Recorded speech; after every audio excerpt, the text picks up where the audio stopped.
Okay, once everybody has it filled out.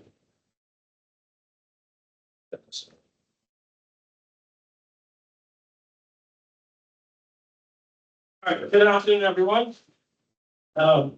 Today is the first of our series of companies that are visiting us this fall 2023 semester. We already have a packed semester, so every week companies coming in. Today we are very fortunate to have Atlas Survey Incorporated, and they're a huge company that Dylan and Carl will tell you all about it. Thank you all for coming. It has been a few years since you all have been here. This is your first time coming here, but we want to give you an open invitation to come back again. All right. One requirement is that we only allow a company to come and visit us once per year because of plenty. Sure. All right. Thank you, yeah. But thank you for the food. I see you brought food for them. We do appreciate that. We have to finish by 1/5 by 12:50. All right. So It won't be too long. thank you very I much. know it's a slow part of the day, so enjoy yourselves. I also want this to be engaging and fun, so please, at any point you have a question, you want to make a comment, please do. Raise your hand. Did everybody receive one of these?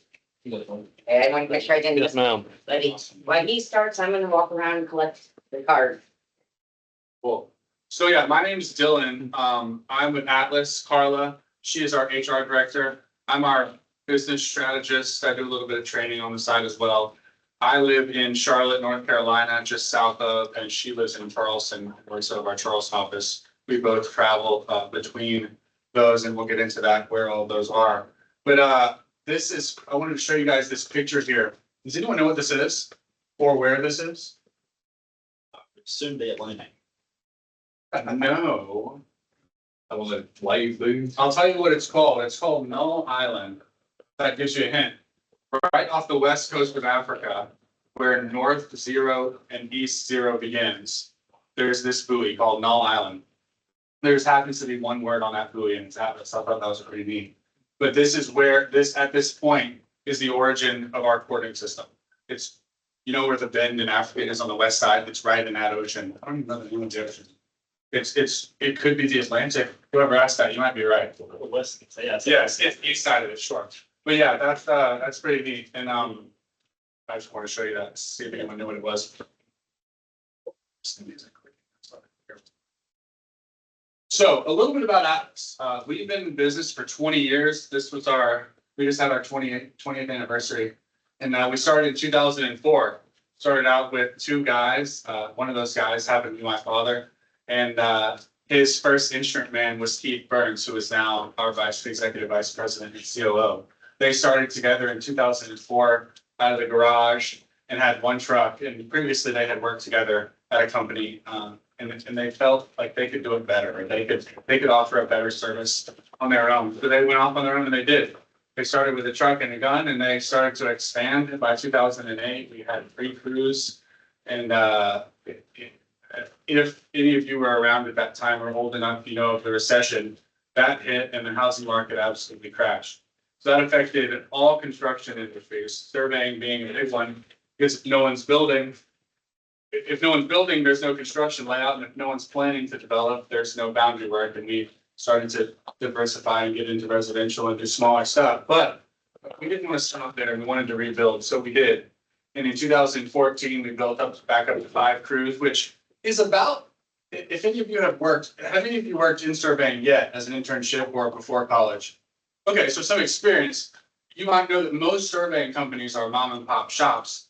One office, 3 to 5 crews. The PLS owns the business, and he does a lot of the management himself, right? So that's typically where the size caps out. Well, we found out that we had 5 guys that were superstars, and they all wanted to be that field supervisor. Well, there's only one field supervisor spot. My dad had this grand idea. Well, if I don't promote these guys, or if I don't give them opportunities, they're going to go elsewhere and find this opportunity because there's plenty of them around. So he had this idea to expand. So we opened the Charleston office, which is about 2 hours away from our home office in Hilton Head. And we started sending guys up there to do work. And eventually there was enough work that we needed to expand. We offered opportunities. these crew chiefs turned into field supervisors, turned into department heads, and they're evolving as not only as in their profession, but as men, and their roles and responsibilities are increasing. We then, just by chance, the low country of South Carolina, before we get to the map next, is a really hot area of growth in the country. The Carolinas are doing really big. So it's by chance that we started there, but also that we got in that we got in when we did, because Charleston is a hot market. Next year, we open an office in Charlotte. You can see we went from 25 employees in Charleston. By the time we opened Charlotte, we had doubled and had 50 employees. The next year, we opened an office in Greenville and we had triple the size of employees we had in 2016. So the growth was just crazy. And without opening up these offices, we probably would have lost these guys, because it probably wasn't viable to have 25 crews in our home office because the work just wasn't there, right? We had to go and find new work. So that's what we did. We just had our 20th anniversary last year. Our team's currently at about 160-ish. It fluctuates day to day. We've got 4 offices across the Carolinas, and we are planning for what's next.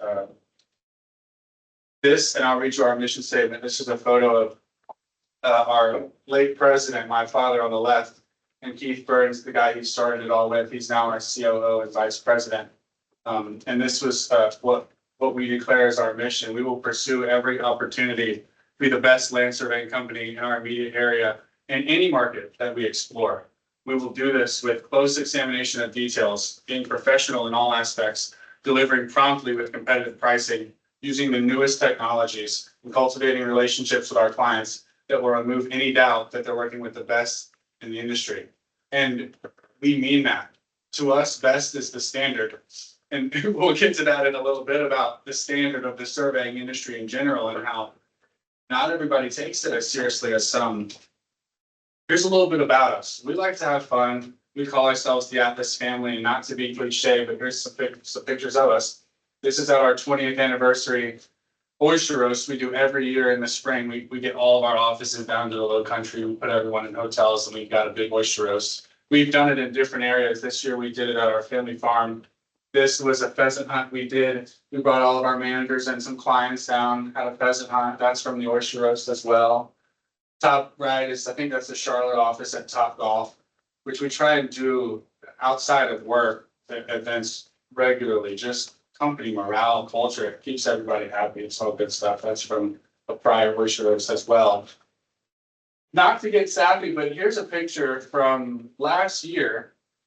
And if you can see all of our orange trucks, that's kind of our motto. I went to Clemson, my dad went to Clemson. We have bright orange trucks. We've got, what, 75 of them? 70 of them driving around. You can't miss them. It's free advertising. It's like a rolling billboard. And this is a photo of our church back home. And last year, my father passed. And this was the showing of our employees from all of our offices came down. And it was a really special moment. But this is just to show a glimpse of the commitment. The white vehicles in the front are the executives. I drive a white vehicle that is provided to me by Atlas. So the guys who helped bring in the food, they saw my Forerunner. That's Atlas's. Yeah, so above crew chief, your crew chiefs drive orange trucks, your field supervisors drive orange trucks, department heads, who else would you say? Office managers, people that travel, we all IT drive vehicles as well, department. IT. We keep those white, we could paint them orange, but it's a classy upgrade that you can use as your personal vehicle too, not have to drive an orange truck everywhere you go out to dinner when you're dressed up. But yeah, this is just a little bit about us. There's a bunch more of these photos online on Facebook that you can find of us. But I've got this video I want to show you guys about what we believe in character. It's about 2 minutes. Is there volume? The speaker in front. Mhm.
I'm gonna be honest, every time I watch that video, it gives me chills. That's my dad's voice on the back of it.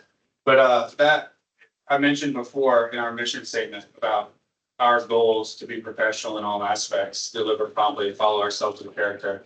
This is how we began to rebuild, and what really changed from having a small mom and pop that can be managed by one person to be able to have a team, a family of people that are all on the same mission and goal and vision, working forward together. We're really, really big on character, you know. So our region, I'll tell you about the map. We have 4 locations. South Carolina is where we first started, down here in Hilton Head Island. It's right off of the island, so we service Savannah, some parts of coastal Georgia, a little bit into Beaufort, if you're familiar with the Low Country.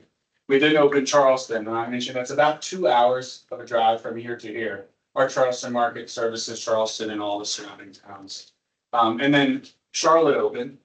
We took the guy I showed you before, Keith, our vice president. He was the first one to leave and go to North Carolina and open up an office in Charlotte. We serve a lot of North Carolina because we do travel, but anywhere around Charlotte, up over Lake Norman and around down to Rock Hill, Fort Mill, TUK, if you ever heard of it. And then, of course, Greenville is our newest office. Have any of you been familiar with, or do any of you follow population moves around and immigration with an E and where people are traveling? Like you said, hot cities. This city right here has been for the past few years the top 5 fastest growing cities in the country. Charlotte is also in the top 5. Charleston, South Carolina is in the top 10. And Hilton Head has been, have any of you visited Hilton Head on family vacation? One? Just one. I guess we are kind of far away. Are you? Savannah area. Right. Savannah, Georgia, anyone ever heard of it? Oh, yeah, that's right, probably 30 minutes below us. But that's what we do. A lot of the work we do down here, coastal by the water, some wetland surveys, you get up here into the mountains a little bit. So like a little bit of lifestyle stuff. I grew up here in Hilton Head. It is coastal, beachy. It's about as hot as Florida. It's Florida without all the shiny signs and a few more trees, how I describe it. But it's a nice spot. Charleston's the same way, but it's a bigger city. There's more to do, but it is traffic. Greenville, what's that? Because of the growth. Yeah. Charleston, it's just- the last 10 years, an average of 86 people per day moved to the Charleston area. And we haven't done anything with infrastructure. We've built houses, we've built apartments with the roads. Very little has been done. Yeah, it's in all of these areas, we've been blessed to have more work than we can handle. I'm telling you, we turn away more bids than it's nuts.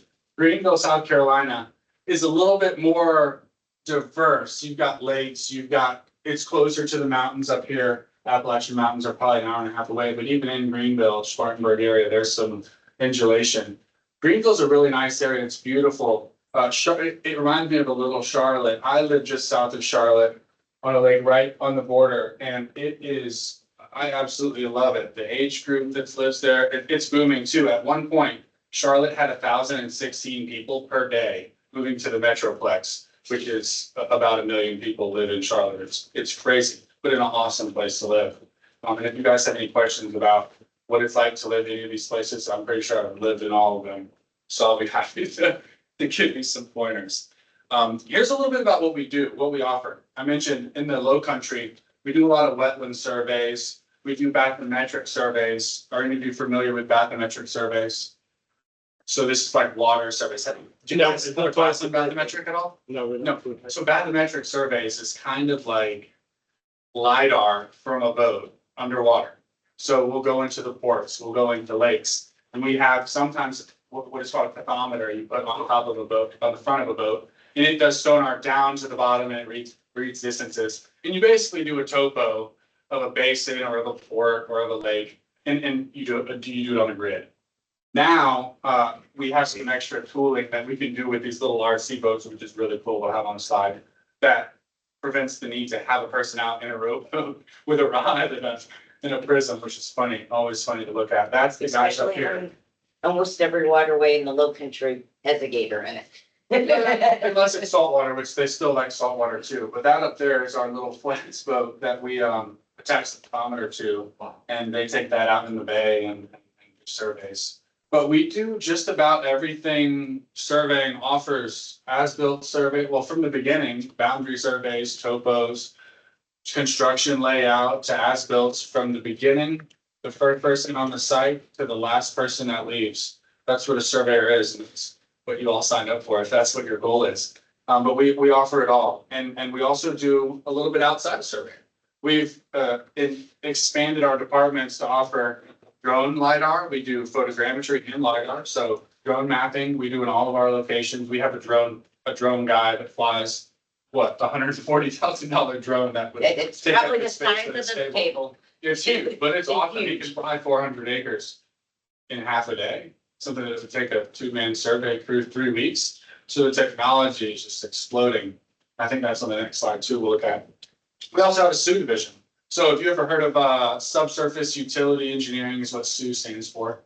It is anything from GPR to electromagnetic locating. If you ever see the guys on the side of the road painting stripes down the road, they're letting you know there's pipes under this tank. If you ever see yellow lines, it's probably a gas line under there. If you ever see blue lines, there's probably a water line. We locate that. Look at the next slide. Here's some of our equipment. This is a locator. If you ever see the guys, it's basically a fancy metal detector. You put a charge on a guy or a tracer wire or a pipe that's metal, and you basically walk around and follow this electromagnetic field, and it just tells you where it is. You paint along it. It's pretty neat. This is a GPR. This is like a lawnmower with an iPad on it. You ride it over the utilities, and it tells you where they are as you pass over it. So it kind of creates like a distance map, a distance and depth map as you travel, and it tells you where the pipes are. So this is the equipment we use for locating. For the GPR, we were tasked, down in Charleston was where the Civil War was started. We were tasked to go see what was underground because they were looking for bombs, and we found bombs with us. We are actually, to touch on that, we just got a contractor or contracting a job now for a minefield that the government decommissions these old minefields and turn them into parks for kids to play, right? That's the not the bingo. So they hire us, they're like, hey, we need you to come and lay out this grid so we can excavate for these live mines. And they go out and do these, and they even put decoys, like they hire a company to come out and put decoys. And then they test the army on if they find everything they need to find, what did they identify as what. So it's a crazy risk, but you'd be surprised what a surveyor could provide a service for, not just for building and construction. The equipment we use for surveying, we've got Trimble and TopCon that we use, both GPS and total stations. We even have some old traditional equipment, non-robotic, that is not really in use, but it sometimes is used. And then this is the LiDAR drone that we have. In addition to this drone, it looks a lot smaller on the screen because I had to zoom down. It's probably 3.5 feet. Like I said, Yeah, it's huge. All the equipment for the LiDAR drone takes up the back of the Toyota Tacoma. It's nuts. It's not just taking out this little guy and running around and taking pictures, but it is really neat. And the possibilities for technology as this industry advances are just through the roof. I don't know if you've heard or seen, just the other day, I was reading an article about Trimble is working with a robotics company to make you know, the little robot dogs that they have survey robots on these things now that are running construction sites. Crazy to think that. Question. I was just saying, I saw the video and you wanted to like map the storm sewer. Yeah, yeah, they'll run down the storm. There are cars now, little RC cars that have GPS attached to them that you can drive through the sewers, to map sewers. It's crazy. And the more and more of the technology advances, we will have no choice but to explore and use it, figure out ways to use it for business and to offer services, because surveying, I don't know if you guys know this, it's not going anywhere. It might change. It will change. I say might. It will for sure change. Now, we used to lay out curbing all the time. Now construction companies have their own GPSs and they're laying out curbing themselves. They're laying out parking lots themselves. So the type of work we do and offer will have to change. We'll be able to offer new services though that don't currently exist that will help replace the services that then become outdated.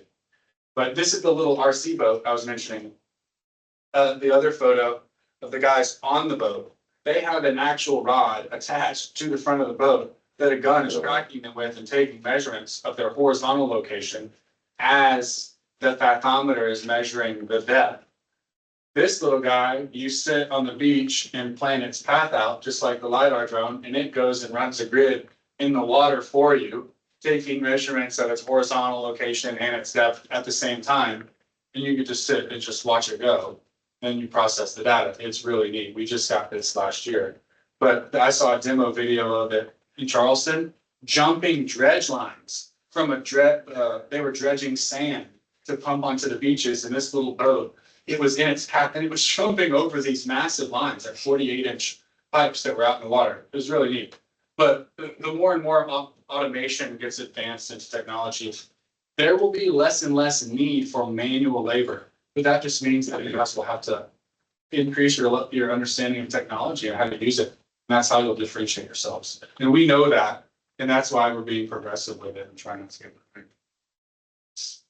behind. Here are just some job highlights that we have from all of our locations. We're doing work on Clemson University's infrastructure expansion, Charlotte Convention Center. That's a really, really big one in the city. We mentioned Savannah, Georgia. I don't know if any of you have ever visited there, but if you have, you probably went to River Street, right? Maybe on the street. No? What'd you go there for? My sister lived in Savannah. Okay, just a visit. What'd you do while you were there? I was actually, my mom, she works for the Beta Club at the local hospital that I'm from. Okay. And so we just went up there with her just for like a day or two. We just walked around town. Really big area. It's a walk from the city, but it's along Savannah River. Beautiful hotels, shops. It's a big social area. The St. Patrick's Day Parade, the second biggest one in the country. I've been Burkeville Village. It's awesome. We did, yeah. I actually did most of the construction layout Really? for Burkeville and CAD, yeah. That's awesome. That was a cool one. That's in Huntersville. It's this little shops and apartments and I think they put a ice rink in there. They did, yeah. Yeah, that's what It's not sucks. realized. but- Before anyone knew it, I was texting my friend, I was like, oh, doing more lines for the ice rink. It's funny. But, yeah, we do, and I mentioned we do work for the port. We have laid out, the rail systems for the Georgia Port Authority. We've done bathymetric surveys in the port for dredging and just making sure that these massive ships can come in that are dragging 45 feet deep. That's the inland port in Greer. I don't know if you guys know, like BMW makes all of their SUVs in America. And they make them in Greenville. About 200 yards from our office, there's a test track that you can hear them when you walk outside for a smoke break, racing cars right next to our building. They have a massive port in Greenville that goes straight to Charleston and ships out all over the world. In the Charleston office, when the Volvo plant opened up, we were tasked to go in there, and this was a unique survey that we had to do. We had different points on the inside of the floor for where they were gonna set up the equipment for the assembly. So they we had to buy a wagon, and they put all the stuff in the wagon, and they put the points on the floor. It was all done inside. That's something crazy too, once you realize land surveying isn't just boundaries and topos, you get into construction layout. We've got guys that are laying out 40-story buildings, every single floor. Hey, guys, we need you to come lay out the 13th floor. All right, send them up. It's in convention center. I don't know how tall that one was, but we've done a number of buildings that are 30 stories, hotels in downtown Charlotte.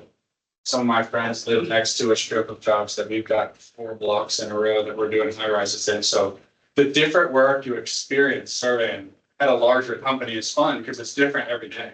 You're not just out on a boundary for 2 months doing 500 acres. It could be, hey, I need you to go and topo a QT that they're going to remodel, and the next day you're doing a boundary, and the next day you're in a high rise. So it's pretty fun, and it changes all the time.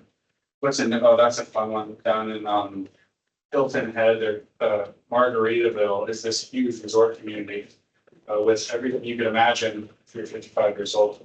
Where you would want to retire, golf carts, music, anything you could want. And airports.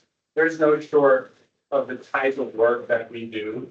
And we're always interested in new kinds of work just to diversify and gain experience. So being that we are a larger company, we're not just 20 employees with the PLS and some staff and office helpers. We have to diversify our corporate team and our in-house staff. So in the field, You got your crew chiefs, your instrument operators, and then your suit techs and the drone pilots. Those are the ones that are out in the field, drive most of the orange trucks.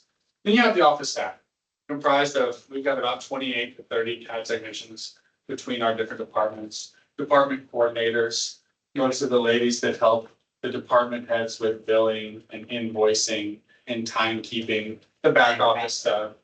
Carla helps with a lot of that as well. Estimators, we have some people that only estimate for construction layout. So those big buildings that we're looking at. Some of these jobs, for instance, this job, we had 8 phases of this job that we did. So there are construction plans for hundreds of pages of construction plans. Well, who's gonna do that? Somebody's gonna do it. The department heads can't do everything. So sometimes we have estimators that all they do is estimate projects, whether it's for land development or for construction, which are the two kind of categories that we group ourselves into. And then, of course, we have office reception. Then in management, we have licensed surveyors. Of course, every company needs one or more. And that, fun fact, is the only position in our company that you require a degree to retain. Anything in here you can acquire. This guy right here has his GED. He never graduated high school. The guy was in the second five, the bald guy. Never graduated high school, never went to college. And he has 18 years, now probably 20 years of experience. He's a professional in North Carolina. He's the vice president and he's the CEO of our business, making more money than he could have ever imagined. And he dropped out in 10th grade. So there's no ceiling too great to accomplish here. But for the licensed surveyors, whatever state you're in, if you're going to be licensed in South Carolina, you need either a surveying degree, which well, they're attaining, or you need any bachelor's degree plus 12 years of surveying credit. So me, I'm an industrial engineer from Clemson. I'm taking classes at ETSU just to get my 12 hours of credit so that I can qualify to get licensed in South Carolina. In North Carolina, like I said with Keith, you don't have to have a degree to get licensed in North Carolina, but they do have tiered requirements for experience that you need. If you don't have a degree, you still need 9 years of experience. If you have a 2-year degree, it's like 5 years of experience. If you have a 4-year degree, you need 2 years of experience and you get licensed. So every state is different, by the way. I don't know what Alabama is. What is Alabama's? A degree, upgrade the program, and then 4 years internship. So any degree or a surveying degree? Related. Related degree. Yeah. So it's specifically related, like Florida is really specific about geomatics or civil engineering. Yes. Right? It's this. So is it like that? Yeah. Okay, so it's a little tougher to get licensed here in the state. Okay, interesting. And like I said, above above the field, you've got your field supervisors. They manage between 4 and 8 crews with just one of them. A lot of departments have 11 crews, so then you've got 2 or 3 field supervisors that are helping you manage. You got your CAD managers that manage your CAD department, and department heads are the head coach of the football team. So you've got your field supervisors and your field over here. You've got your CAD managers and your CAD over here. Department head oversees the department. Be it construction in Charlotte or land development in Bluffton, they have their own teams. We all work together and interchange work all the time, but you've got your people that you sit with every day and you do a lot of the same work. Then, of course, our corporate staff, because we are out of size, we have a lot of stuff in-house. Carla is our HR director. We have a finance department. We have an IT department. We have corporate administration. I kind of fall into that. We've got a COO and our president is, our sitting president is April. She's my stepmother. She's has an architecture background, owned her own business, and she's getting into the business now as well. But we've got, you can come in starting as an instrument operator like I did, and you'll break your foot 6 weeks in and they'll throw you in the CAD department like I did, do CAD. And then, oh, we need some help with Sue. Maybe you can help us with that. That I did. We did some Sue, went and did some business stuff. So wherever your strengths lie, wherever you want to go, there's plenty of options. It doesn't have to just be, I'm going to be a crew chief for the rest of my life, or I'm going to be a BLS and stamp. There's different kinds of roles we have even for the licensed surveyors. Some of them, a lot of what they do is plat review. Some of them, the only thing they do is manage crews. It's different, but we play to your strengths and you'll play to ours, and it's a team thing. It's just benefits. This is you, Scott. So after 90 days, on day one, if you start with us, you start accruing vacation time. You can't use it until day 90. At day 90, you automatically are qualified for medical benefits that we pay 60% of. Dental and vision, that's on you. We now currently pay for short-term disability, 100%, long-term disability, 100%, as well as a $10,000 life insurance. You get 40 hours of maternity, paternity, adoption leave. So that includes all you men. When you get married and start having kids, you'd be given 40 extra hours of PTO time. We have a 401k plan that at 1 year, you can get, it's 2% match currently and a quarterly bonus, and that's based on what company you work for. We have metrics and goals that we want to meet.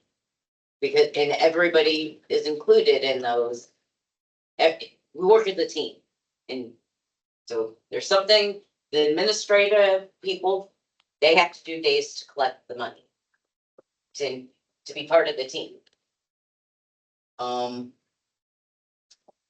That's, yeah, the crew chief and, management typically get a vehicle, cell phone. A vehicle that you drive home. So if you're a crew chief, you drive Atlas vehicle to work, you drive it home, I guess. You get a, credit card with fuel in.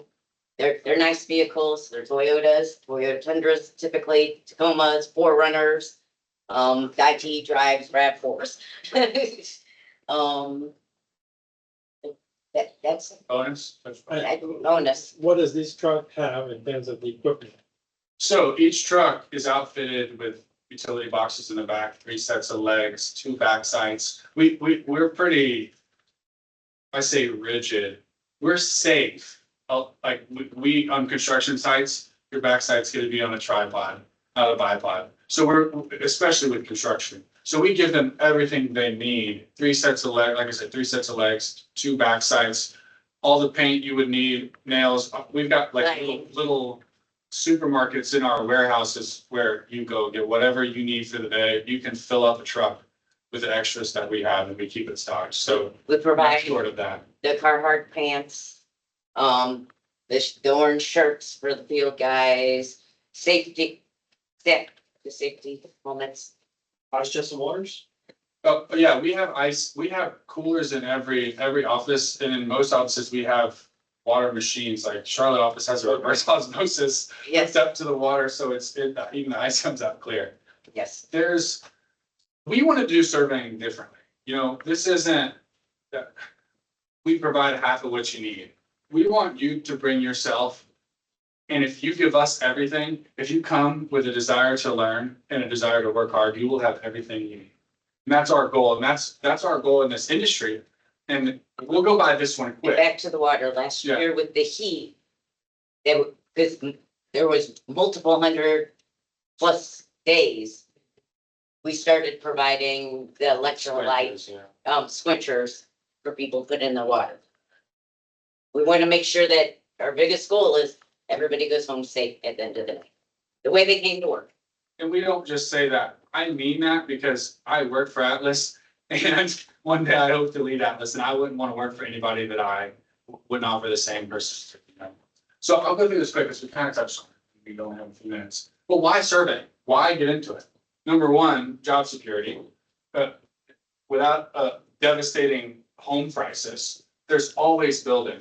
And with the small amount of surveying offered, there's only so many options that people have to choose from to hire anyway. So yeah, even if work goes down, we still have a plentiful number of options, because right now, a lot of companies have to turn people away with work. We're months out on residential work. It's just how it is. The demand is high. This is what I was mentioning before about our standards. The standards of this industry, if you've ever worked somewhere, are not the roof. a lot of surveying companies are just there to provide a service, and unfortunately for them and fortunately for us, they do a lot of marketing for us because we have a standard that is high. And they have a standard of just getting things done. So that's what we set and expect out of all of our employees. And this is funny, the history of the profession dates back to ancient Egypt. I mean, some of the oldest jobs that in record are surveyors. So it's a pretty neat thing to be involved in. Something new and exciting every day. This is Mr. Bob from Indiana. He was the oldest surveyor in the state of Indiana, and he was still working at the age of 102. And I put this on the board because I'm sure you've been told to get into surveying because everyone's dying. South Carolina specifically had almost 400 surveyors now that are over the age of 60 that you would expect to retire in the next 10 years. And we've only offered 300 new licenses in the past 10 years. So we have about a 50% replenishment rate. So right now is probably the best time to get into surveying. Not to mention that your school has, unless you do a senior project, which I don't advise, you get to have real work experience. You get paid for it if you go to the right place, and it counts as your workload. You don't even have to go to class. So built into your curriculum, you have the opportunity for 2 co-ops. And I'll lead I'll lead that into our offer. We offer internships. We offer opportunities, paid, and I'll let Carla go into a little bit of that here on the board is how you would find us. Yes, if you go to our website and you apply, my business card's in there. I was the business manager, currently the HR director. If you email me and tell me I applied, I met you at Troy University, I will make sure that we get the ball rolling towards. But yes, the internships, sometimes people have family and they want to stay with their family. That's determined with their pay, they get paid a little bit more, but we have internships that don't have family, don't know anybody. We will provide housing for them, whether we do an Airbnb or some sort of rental, but then obviously the pay is a little bit less. So, Yes, I want to offer the floor up with the few minutes that we have for any questions. And any questions that we don't get to answer here, I'm gonna put my number, email on the board, as will she. And if you can follow up with us after the class, if you don't have another class or anytime you want. We can open it. or put one for the ground. Family, few questions. I'm gonna pick one of these cards that you guys just filled out. And whoever's name, anyone else's card? No, I had a connection. Shuffle them up, whichever, shuffle. One I was gonna win. I know too. Whichever name I pull out first, Will be for the drone. you'll get to take home this little drum. It's got a little camera on it. You can connect it with your phone and do whatever you can record on. I gave one to my little brother for. Hold on. TikTok minutes. Are there any questions while we're doing the drawing? On the drawing. First name Shelton, last name Lee. That's there. You put your name on backwards and it was Lee Shelton. There you are. He's in that box. I have 2 hoodies. And one it's got set- 2 minis, an XL and a large. Yes. Whoever is the first one gets to pick. The second one, if fit it on or give it away. William Kelly. Sir. Large. All right. Hopefully this is a bigger guy. Extra large. John French. All righty. It's all right. I know that's Wash something it, no put your good peanut legs butter. in the dryer and shrink it up. There you go. Yeah, she'll keep these. I'm gonna reach out to you guys. Reach out to Thank you me all. via email is the easiest way. If you have any questions, I'm there to help, even if it's, you're not gonna come to work for us, I'm there to help. If you're thinking about opening up your own business, I was the business manager for Atlas. I can help you, let you know the other things that you need to think about. Who's gonna do your invoicing? Who's gonna make sure the money comes in? Who's gonna go to the bank? Who's gonna go search for your insurance? Cause you're gonna have E&O insurance. If you have a vehicle, you're gonna have to have vehicle insurance. You have to have liability insurance. I can help you with those things. I'm here to help. Like I said, even if you don't work for Atlas, I have my OSHA 510. Inside my business for the day. Yes. It's put on the, Your business done? put on the Charleston office. Okay. Because the man will give you the message. But I have an OSHA 510. I'm planning next summer to get my OSHA 500 and then I'll be able to teach OSHA 10 and OSHA 30.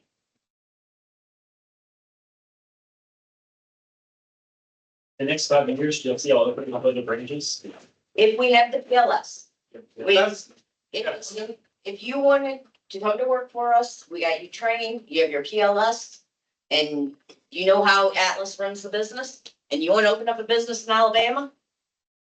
We'll support you, but you have to, we call it the Kool-Aid, you have to be drinking the Atlas orange. I Kool-Aid. didn't hit the Kool-Aid. You guys see a Kool-Aid? There he is. It's too far away. We joke about this thing called the Atlas Kool-Aid. Once you come on board and you drink the Kool-Aid, it's like when you're bought in and part of the culture, when you feel like you're part of the family. And I promise you, We are. it's a family. Each one, I mentioned the 5 guys at the beginning that started it all and that spread them out. The guy that runs the Charleston office was one of our first 7 employees. The guy that runs the Charlotte office is our 2nd employee. The guy that manages the CAD in Greenville is our 8th employee. The guy that runs the Bluffton office is our 3rd employee. So we are tight knit, and we really mean it when we say we have a family culture. It's not cliche. I wake up and go to work every day happy. The belt. Yes.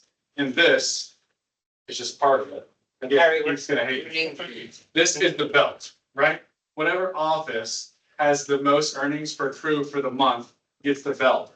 And we send somebody physically in a car to take this belt to that office, and they hang it on their wall. And I will tell you how proud they are to hang that on their wall for the month. They talk. Or to the other person, the other company that they just took it away from. Yeah. And say, you're not getting that next month. It's hilarious, but it's fun. This is like a real, I'm gonna pass it around. It's like a leather belt. It's a real, But there's some missing studs because it has some battle scars. I have to. But- It's legit. Yeah, I mean, it's funny, but yeah, that's just, we like to have fun and we like to get work done and we have high standards and we want to be the best. And if you want to be a part of us, we'd be happy to have you. So it was lovely meeting all of you. Again, any questions? Questions about college, what it's like graduating and filling out applications. I just graduated 4 years ago, so I'm fresh on my. Do we have to wear Clemson orange or do we wear like a different color, like crimson? It's not, it's too large in the section. As you can see, everything's orange. I know we're in Alabama, everything's red. Yeah, I mean, our work shirts, not all of our But polos it's are orange. I just construction wore one safety for today. orange too. If you're inside in the office, we've got blue shirts, red shirts, not red.